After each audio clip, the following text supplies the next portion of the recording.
रहमानिर्रहीम। आज हम एक बहुत ही इम्पोर्टेंट चैप्टर का रिव्यू करेंगे। एटीट्यूड इज़ एवरीथिंग के 11th लेसन जो है आज हम इसका रिव्यू करेंगे। ये फेलियर से रिलेटेड है और मैंने इसको पढ़ने के बाद यकीन करें मैंने बहुत कुछ इससे सीखा है और मैं यही चीज़ आपके साथ भी शेयर करना चाहता हूँ। होपफुली आप भी इससे बहुत कुछ सीखेंगे।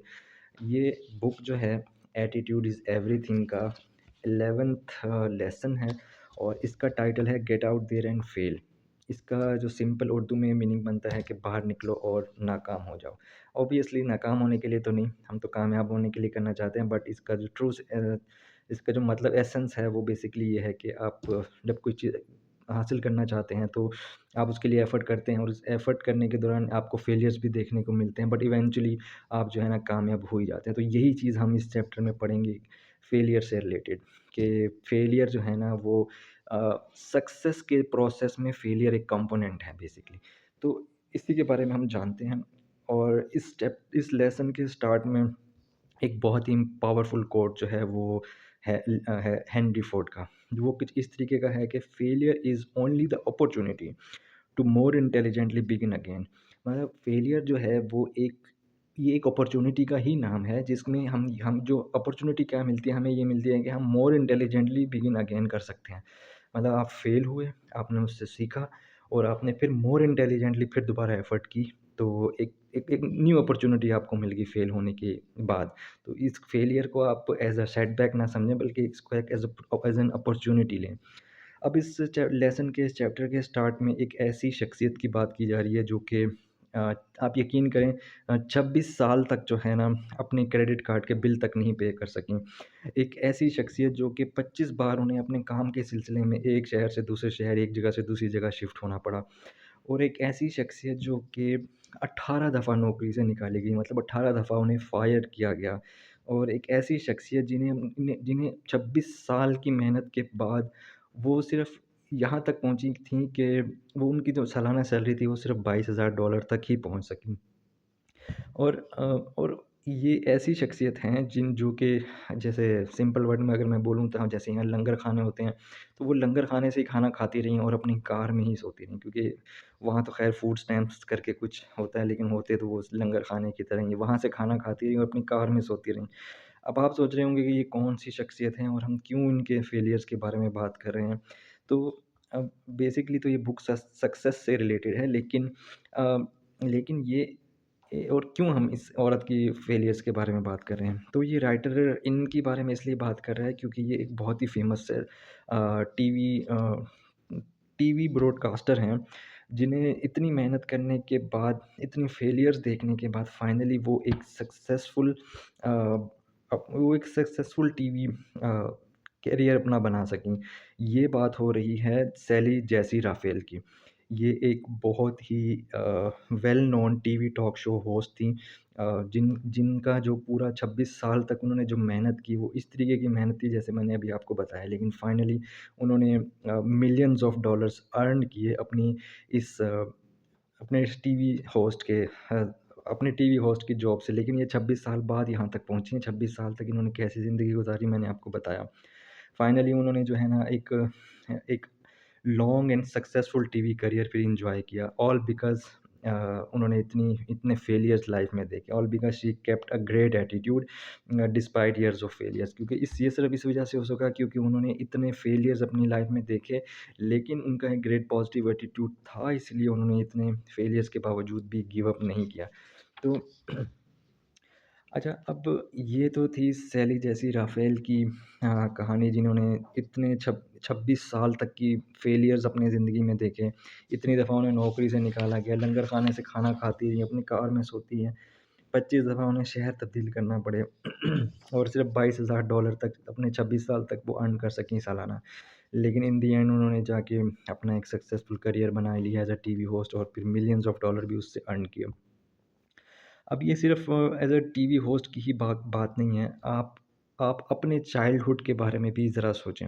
आपके चाइल्डहुड में आपने भी यकीनन बहुत रेज़िलियंस शो किया होगा, कुछ भी फेलियर्स आपने देखे होंगे। चाइल्डहुड की मैं मिसाल इस तरीके से दे रहा हूँ कि आप याद करें जब आप साइकिल चलाना आपने शुरू की थी, तो साइकिल चलाने के वक़्त आप कितनी दफ़ा साइकिल से गिरे होंगे? यकीनन बहुत दफ़ा गिरे होंगे। आप गिरे होंगे, आपको चोट लगी होगी, आप फिर खड़े हुए होंगे और फिर आपने कोशिश की होगी साइकिल चलाना और इन दी एंड आपने साइकिल चलाना अपने फेलियर से सीखा होगा, राइट? तो अ, उस वक़्त आपके पास हो सकता है कि आपके पेरेंट्स भी आपको इनकरेज करने के लिए साथ साथ खड़े हों, जो कि कह रहे हों कि नहीं, यू कैन डू इट, आप कर सकते हो।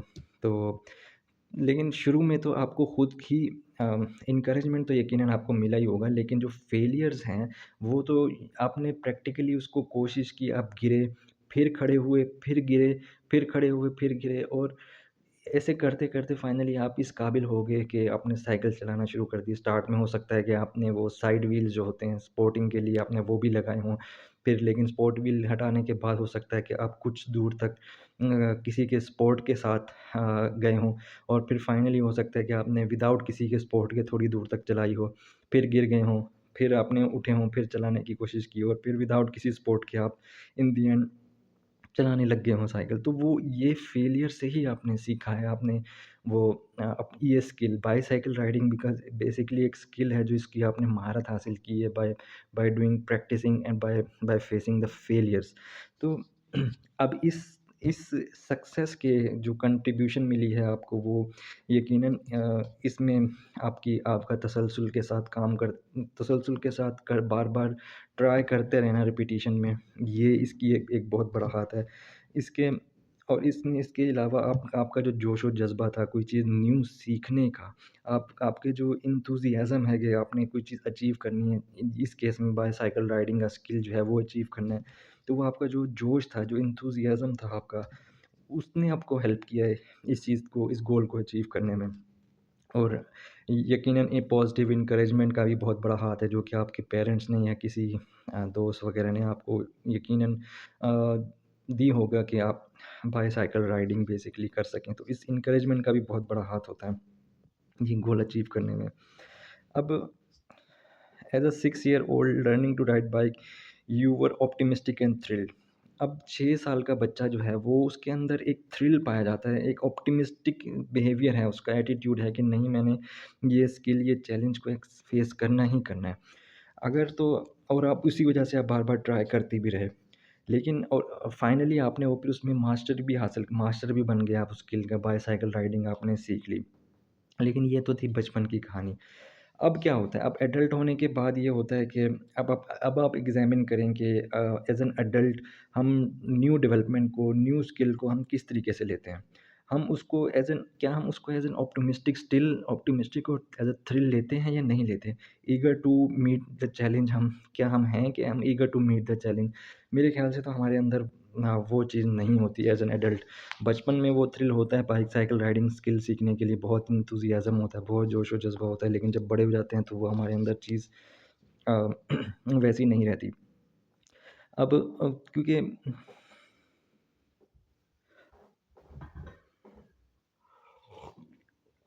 अब जब बड़े हो जाते हैं तो बड़े होने के बाद होता ये है कि एज़ एन एडल्ट अगर उन्हें कोई न्यू स्किल सीखने के लिए बोला जाए तो अक्सर वो इसको अवॉइड कर देते हैं।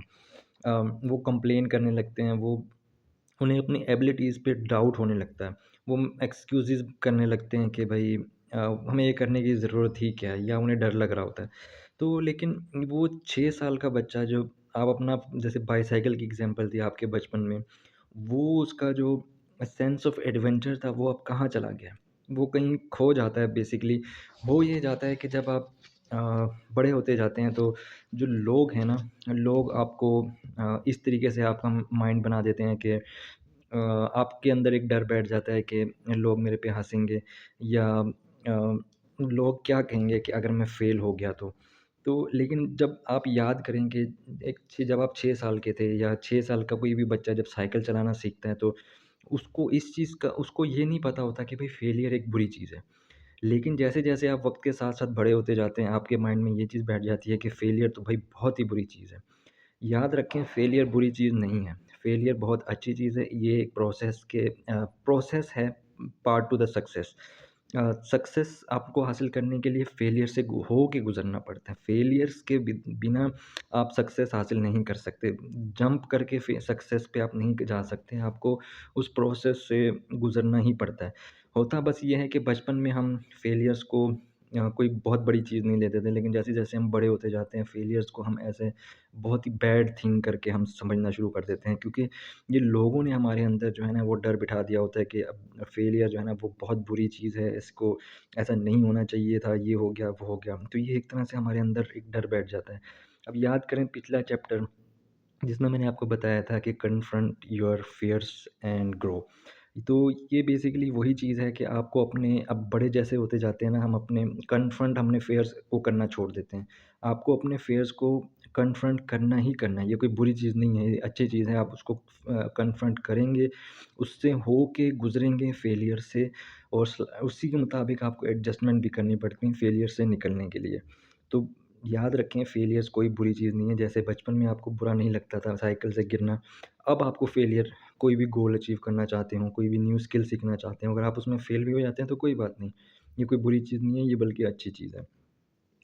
अब सक्सेसफुल लोग जितने भी होते हैं, उन्हें पता होता है कि फेलियर जो है ना, is the way to success. मतलब फेलियर जो है ना आपको सक्सेस की तरफ ही लेकर जाता है। तो अ, विक्ट्री तभी आपको मिलती है जब आप नेसेसरी स्टेप्स से होके गुजरते हैं। नेसेसरी स्टेप्स बेसिकली क्या हैं?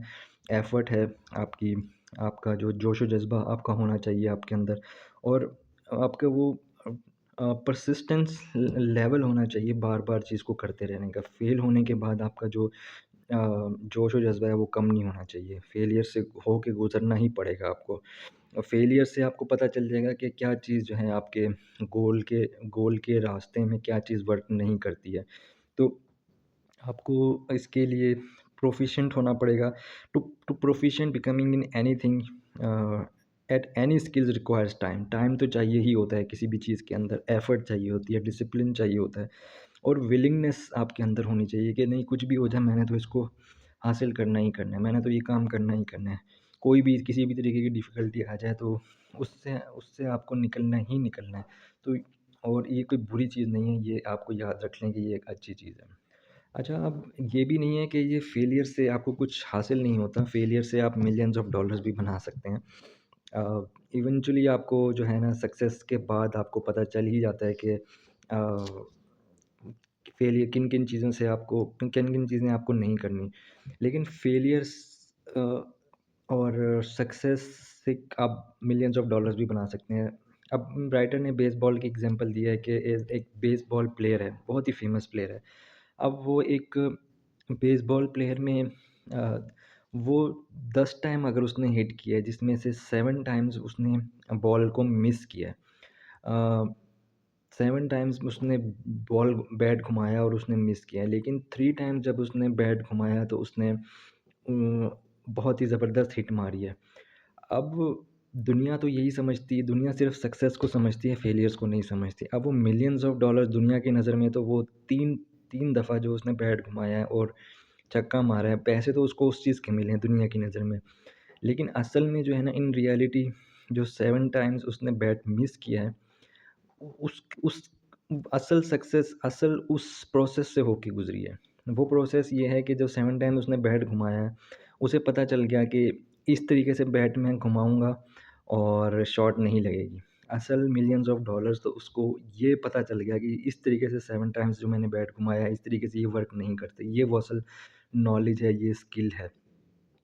तो दुनिया तो एप्रिशिएट सिर्फ़ सक्सेस को करती है, फेलियर्स को नहीं करती, लेकिन आपको ये समझने की ज़रूरत है कि फेलियर्स जो है ना, वो असल में मिलियंस ऑफ डॉलर्स आपको बना के देते हैं। सक्सेस तो दुनिया पहचान ही जाती है फिर। लेकिन आपको एज़ एन ह्यूमन बीइंग आपको अपनी काबिलियत का पता होना चाहिए कि आप किस चीज़ में परफ़ेक्ट हैं, किस चीज़ में नहीं। तो जिस चीज़ में आप परफ़ेक्ट नहीं हैं, आपको उन चीज़ में भी उन चीज़ों की उसमें वीकनेसेस पे आपको काम करने की ज़रूरत होती है, और असल में वही वीकनेसेस ही पे जब आप काम कर लेते हैं, तभी पता चलता है कि ये वीकनेसेस को किस तरीके से आप इम्प्रूव कर सकते हैं। तो और असल में वही एफ़र्ट आपकी शो होती है कि किस तरीके से आपने बैट घुमाना है, कि जिन पे छक्का नहीं लगता। असल में तो जब तक आप प्रैक्टिस नहीं करेंगे, आप फ़ेल नहीं होंगे, आपको अंदाज़ा ही नहीं होगा कि किस तरीके से बैट घुमाने पे छक्का लगता है और किस तरीके से बैट घुमाने पे छक्का नहीं लगता। तो बेसिकली ये एक अ, राइटर ने एक मिसाल दी हुई है बेसबॉल की। राइटर ने और भी कुछ एग्ज़ाम्पल्स दी हुई हैं, लेकिन वीडियो बहुत लंबी हो जाती है, मैं उसमें नहीं जाऊँगा।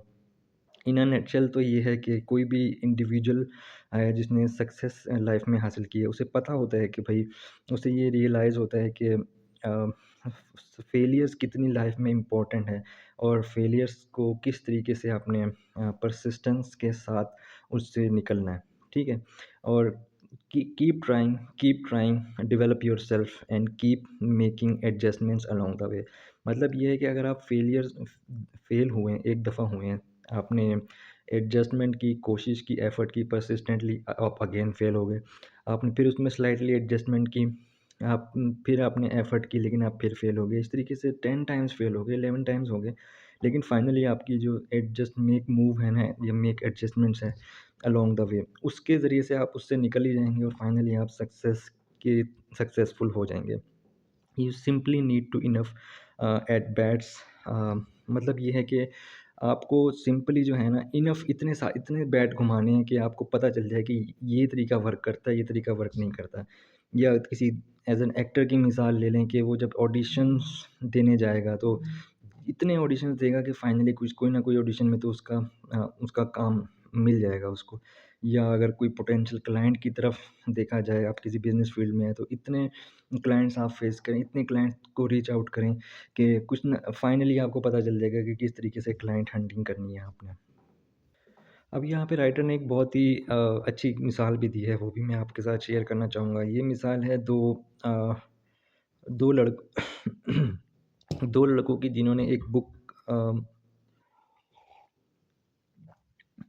जिन्होंने एक कलेक्शन ऑफ इंस्पिरेशनल स्टोरीज़ की एक बुक राइट की, और अब वो इसको पब्लिश करना चाह रहे थे।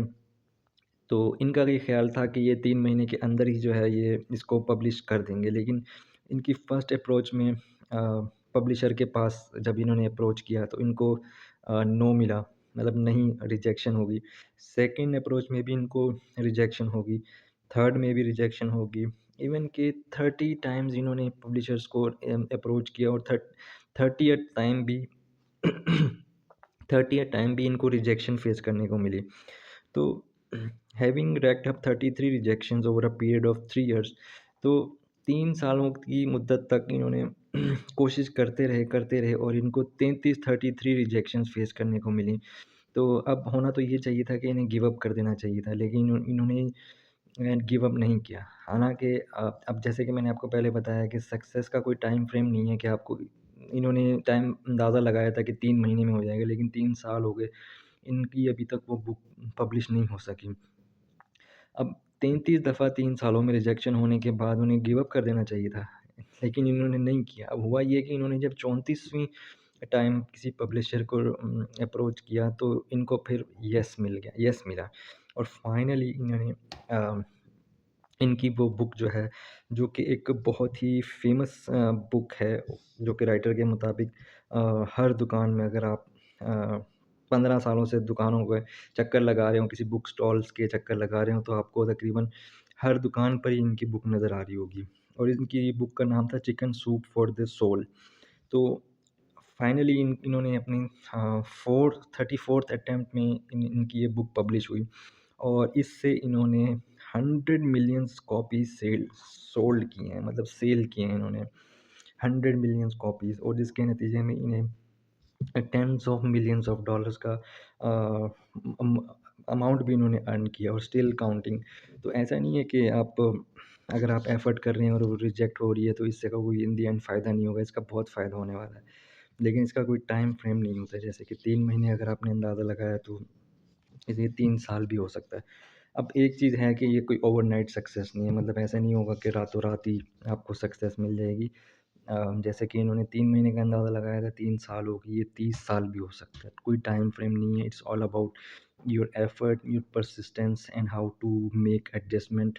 ये सब चीज़ें काउंट होती हैं आपके फेलियर्स को आप किस तरीके से डील करते हो, ठीक है? और जो इसमें एक बहुत इम्पोर्टेंट चीज़ है, वो है नेवर एवर गिव अप।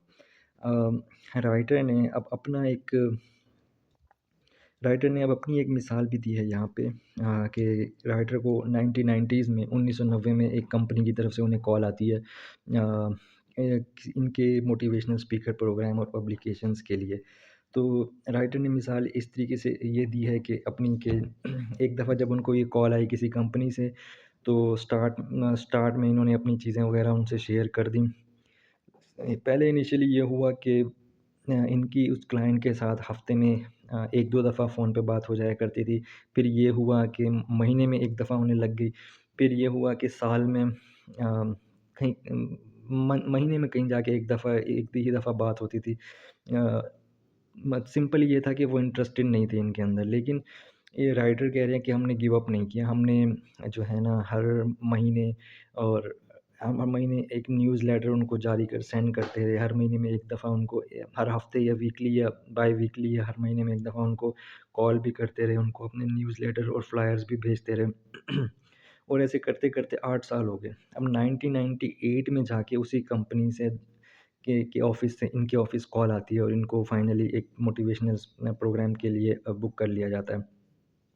और और राइटर कह रहे हैं कि जब ये उस प्रोग्राम में जाते हैं तो वहाँ से उस कंपनी के वो बंदे कहते हैं कि भाई we are impressed with your persistence, someone from your office kept calling me for years and didn't give up. मतलब ये कह रहे हैं कि आपके ऑफिस से कोई बंदा हमें बार बार कॉलें करता रहा, जिसकी वजह से हम बहुत इम्प्रेस्ड हुए हैं कि आपने गिव अप नहीं किया। अब ये देखें कि 8 साल लग गए सिर्फ एक क्लाइंट को हंट करने में, एक क्लाइंट को गेट करने में।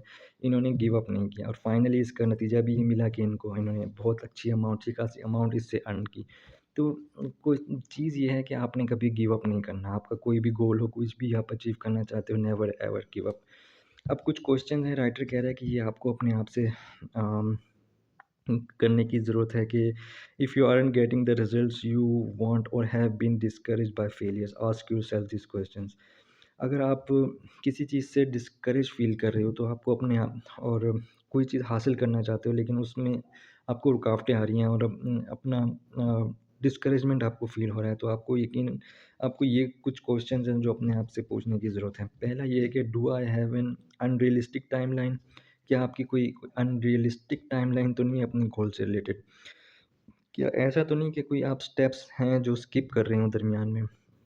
या आप डायरेक्टली जंप कर रहे हों टुवर्ड्स सक्सेस और आप दरमियान के कुछ स्टेप्स जो हैं वो स्किप कर रहे हों। दरमियान का कोई स्टेप आपने स्किप नहीं करना, क्योंकि सक्सेस जो है बेसिकली वो स्मॉल स्टेप्स का नाम है कि छोटे-छोटे स्टेप्स आपने लेने हैं। आपने एकदम जंप नहीं कर सकते टुवर्ड्स सक्सेस। तो ये पहला क्वेश्चन है आपको अपने आप से करने की ज़रूरत है। हाँ, दूसरा ये है कि एम आई ट्रूली कमिटेड? क्या आप वाक़ई अपने उस गोल से कमिटेड हैं? क्योंकि कमिटेड होने का मतलब ये है कि आपने वो बर्निंग डिज़ायर होनी चाहिए कुछ भी अचीव करने के लिए। आपको ये willingness to do whatever it takes, मतलब आपको वो विलिंगनेस होनी चाहिए कि कुछ भी हो जाए मैं तो ये करके ही रहूँगा।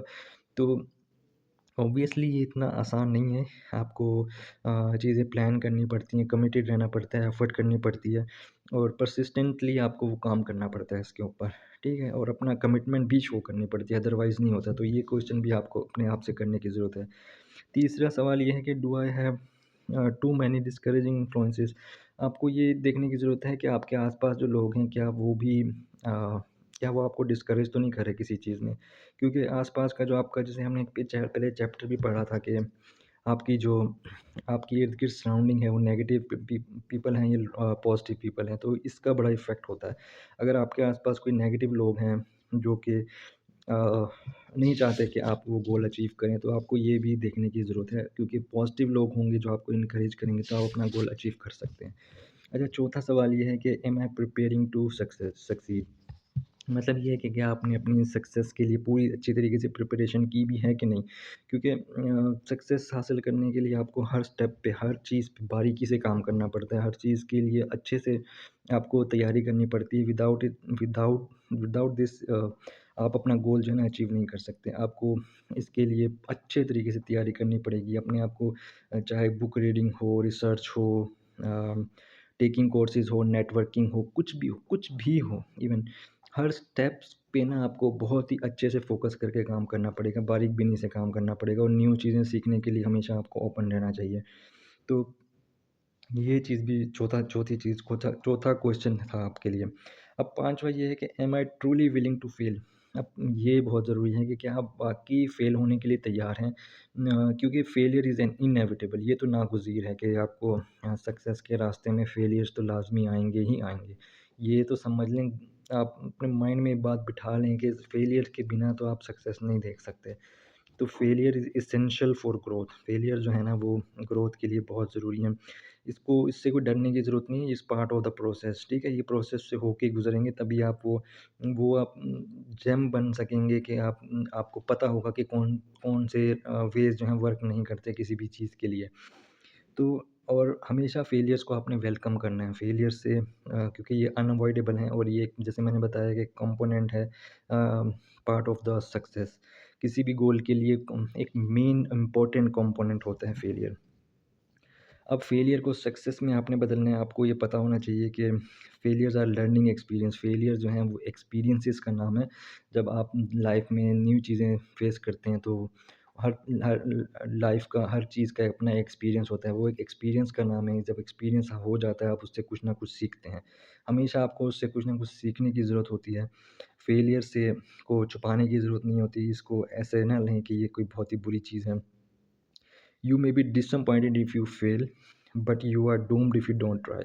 फेलियर जो है वो डिसअपॉइंटेड ज़रूर, आप इससे डिसअपॉइंट ज़रूर हो सकते हैं फेलियर से, लेकिन अगर आपने ट्राई नहीं किया तो आपका तो बेड़ा गर्क हो गया। तो तो यकीनन आपको फेल होना चाहिए लाइफ में। इसी से यही तो एक्सपीरियंस का नाम है। अगर आपने ट्राई ही नहीं किया है कोई चीज़ हासिल करने के लिए तो आपको तो कुछ सीखने को ही नहीं मिला। जब सीखने को नहीं मिला तो आपने क्या हासिल किया? कुछ भी नहीं।